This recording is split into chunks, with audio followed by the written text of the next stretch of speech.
ఈరోజు మీ అందరి కోసం కొత్తగా చికెన్ రోల్ అయితే చేస్తున్నాను. చూడండి, ఒక చీల తీసుకొని ఒక గంట తీగ టైప్లో తీసుకొని ఇలా నెయ్యి ఒకదానికి ఒకటి విడివిడిగా గుచ్చుకోండి.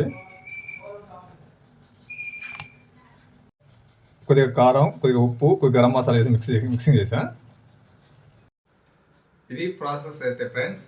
ఇది నీట్గా గ్యాస్ మీద కాలిస్తే కర్రలాడిద్ది. టేస్ట్ అయితే భలే ఉండిద్ది.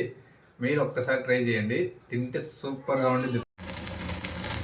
ఇలా బగ్గ మండాలి ఫ్రెండ్స్. మనకంటే కాలుతున్నదనేది మనకు కూడా అర్థమైపోయింది, కాలుతుంది ముక్క కాలలేదు అనేది. చూడండి గ్యాస్ మీద ఎలా వస్తుందో, అలా కాల్చుకోవాలి ఫ్రెండ్స్. ఇలా కాల్చుకోవడం వల్ల టేస్ట్ కానీ భలే వచ్చింది. అక్కడెక్కడో సిటీలో మనం చికెన్ రోల్ తిని అదే అంత టేస్ట్ ఉండదు మనకి.